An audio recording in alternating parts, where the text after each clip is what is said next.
Daqui a pouco eu volto com mais notícias para vocês. Até já. Ok, eu já estou aqui no meio, olha só, de plantas. Esse estúdio hoje está uma delícia, porque sempre que tem pautas com animais, com plantas, eu sinto que a energia do estúdio fica diferente, fica mais gostosa, fica modificada, né? Justamente por conta dessa coisa gostosa que eles trazem pra gente. Por isso que a gente gosta tanto de ter esses elementos em casa, né? Que fazem toda a diferença, não deixa só o ambiente mais bonito, mas muito mais gostoso também. No nosso plantão de jardinagem hoje, eu tô recebendo o Edmilson Alves Silva, que é paisagista. Tudo bem? Tudo bem. Bem-vindo à nossa revista. Obrigado. Olha, obrigado por ter trazido tantas opções de plantas pra gente que estão tão lindas. Vamos comentar para as pessoas de casa que de repente conhecem a planta, mas não sabem quais são as espécies, os nomes delas. Essa aqui é a pata de elefante, né? Exato. Essa aqui é uma pata de elefante bem exótica, né? Ela é tão bonita, essa planta, né? Muito linda. Essa é uma planta fácil de ter em casa, né? Ela requer cuidados, mas ela não é uma planta tão sensível.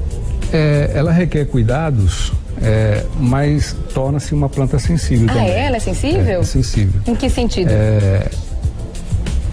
Excesso de água. É uma planta que você não pode exagerar na quantidade de água. Ah, é? Entendeu? Senão ela reclama. Exatamente. A falta de água também torna a planta ficar bem sensível. Então tem que ser na medida? No caso da pata de elefante... Exatamente. Uma planta dessa aí, eu te recomendo assim, umas 3 irrigações semanais. Tá. 3 irrigações semanais. Você divide o período da semana por 3 e faz as irrigações. E num vaso desse tamanho seria o que a medida para as pessoas terem uma ideia de proporção?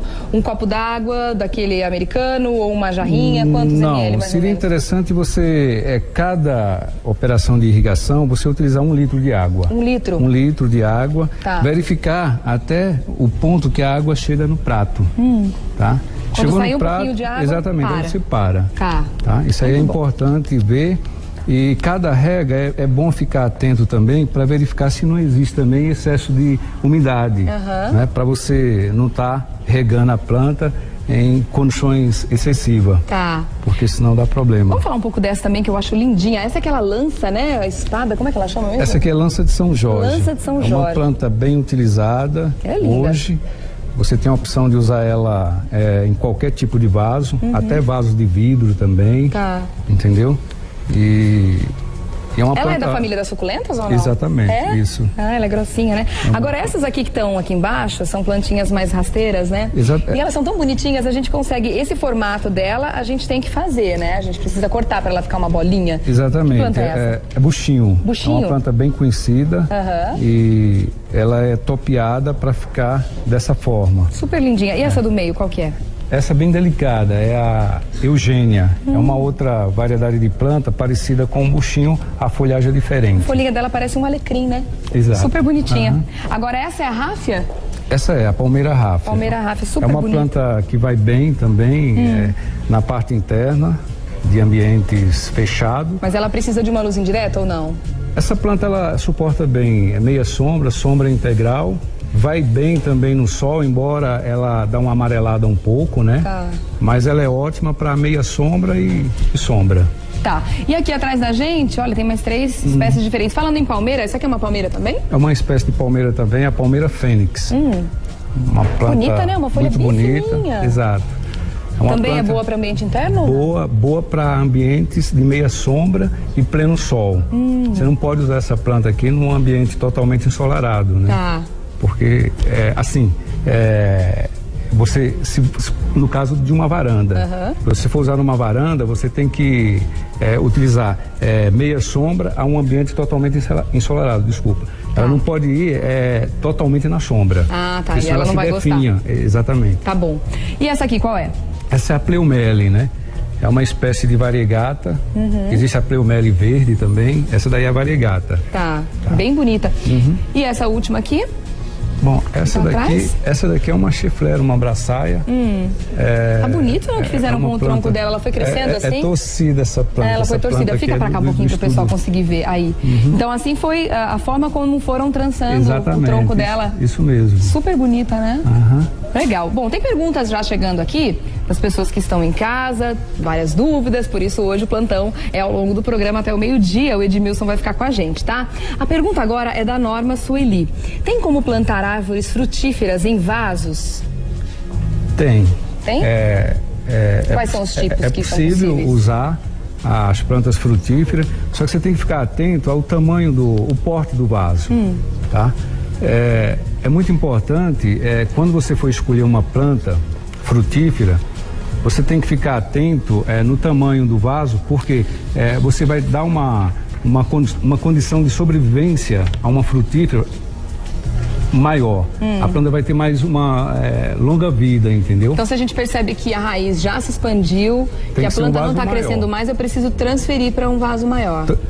Exatamente, você tem que fazer um transplante, um replantio para um vaso maior. Quando a planta frutífera está num vaso pequeno, você tem que jogar ela num vaso maior, que seja proporcional ao seu desenvolvimento. E eu tenho que tomar um certo cuidado se eu quiser colocar uma planta dessa dentro de casa, porque dependendo do tamanho que ela vai tornar, né, que ela vai tomar, ela pode comprometer ali o espaço, né? Porque existem árvores frutíferas muito grandes. Exatamente. Em primeiro lugar, não é recomendado uma frutífera para um ambiente interno. Ah, teria que ser externo. Uma varanda, uma sacada, é recomendado. Tá. Aí você teria que escolher. Tem algumas frutíferas bem utilizadas hoje, que é romã, pitanga, jabuticaba, entendeu? Acerola. Essas são plantas típicas que vai bem numa varanda. No quintal. No quintal, exatamente. Tá. Agora, para ambiente interno, é descartado o cultivo desse tipo de espécie. Tá certo. Bom, gente, o Edmilson Alves Silva, paisagista, vai continuar com a gente aqui ao longo do programa, respondendo a várias dúvidas sobre jardinagem. As plantas vão continuar aqui também, estão deixando o nosso estúdio muito mais bonito. A gente volta já, tá bom? A conversar. Obrigada, Edmilson. O que eu degustei agora foi de chocolate, simplesmente maravilhoso. Voltando ao nosso plantão de jardinagem, vou falar com o Edmilson, porque agora ele vai explicar pra gente como replantar um vaso, né? Vamos supor, acabei de comprar uma ráfia bonita como essa aqui. Normalmente ela vem assim, né? Ela vem neste plástico, nesse vaso que eles colocam meio improvisado, né? Elas vêm acondicionadas nesse tipo de recipiente. Quando chega na tua casa, você tem que tirar e colocar num vaso e plantar definitivo. No local definitivo, no vaso definitivo, né? E aí como é que a pessoa faz a escolha do tipo de vaso que ela quer? Tem que ser de acordo com a planta ou a pessoa pode dar ênfase na decoração da casa dela? Tem planta que pede um vaso de barro, planta que pede um vaso de concreto, ou pode ser um de vidro, ou tanto faz, a pessoa pode dar ênfase na decoração? Não, a pessoa pode priorizar seu gosto, o gosto, né? Pessoal, tá. Seu gosto pessoal é importante nessa hora, mas escolhendo o vaso que seja proporcional ao porte da planta. Então a questão é o tamanho sempre. Exatamente. Tá. Então, no caso, quando a gente compra uma ráfia como essa aqui, eu preciso comprar, óbvio, um vaso maior do que a base que está sendo usada hoje. Exatamente. Tem que ser vasos para um tipo de recipiente desse aí, vaso que chegue a 40, 45 centímetros de tamanho, de diâmetro, né? Pode começar então, fica à vontade. O que a gente precisa? Bom, vamos começar. Primeiro, depois que você escolhe a planta, seria a palmeira ráfia. Ela vem acondicionada nesse tipo de recipiente, como eu falei, né? A gente vai fazer primeiro a drenagem aqui, utilizando esse tipo de produto. Primeiro precisa colocar, é argila, né? Argila expandida. Aquela argila expandida, que ela é aquela, né, uma pedrinha extremamente leve. É um produto inerte, entendeu? Que serve para poder facilitar a drenagem. Tá, então essa é a primeira camada que se coloca embaixo. Tá. A gente... A quantidade dessa argila que a gente precisa é uma quantidade que cubra o fundo, só? Que cubra o fundo, que dê uma boa drenagem. Mais ou menos assim, mais popularmente, 3 dedos de argila. Da base para cima, né? Precisa ter um furinho no fundo do vaso? Precisa, que é para a água ser drenada, né? Exatamente, sair, né? Para a água sair. Tá, o que eu preciso colocar depois? Em seguida você pega uma manta, que chama manta de bidim, né? Você joga sobre a argila. Essa manta é importante, a gente também encontra em casas de jardinagem, né, Edmilson? Exatamente.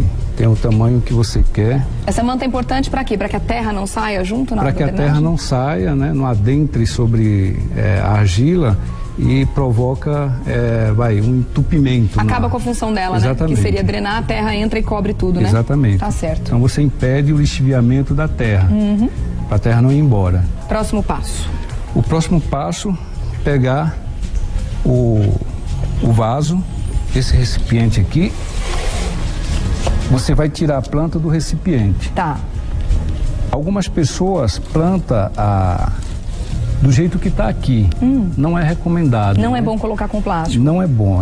Você tira o recipiente e planta definitivamente no vaso. Porque senão a gente não vai dar espaço para a raiz expandir, né? Exatamente. Aí não faz muito sentido trocar. E o vaso assim, ele pode acumular água, que é um PVC. E aí pode reduzir a vida útil da planta, né? E provoca podridão, né? E em consequência disso vem fungos e bactérias. Isso é prejudicial para as plantas. Tá. Então, na hora de tirar também o vaso, tem que tomar cuidado e segurar todos os cabinhos, como você está fazendo. Exatamente. Todas né? as hastes, prende direitinho. Pronto. Depois que fez isso, você pega o substrato, que é essa terra. É uma terra vegetal. Existem vários tipos de terra, né? É interessante comprar aquela terra já com humus de minhoca ou não? Uma terra vegetal é melhor. Só o humus não se utiliza. Ah, é? Você tem que utilizar só a primeira terra vegetal. Consequentemente, na manutenção das plantas, você pode ir adicionando o humus. Tá.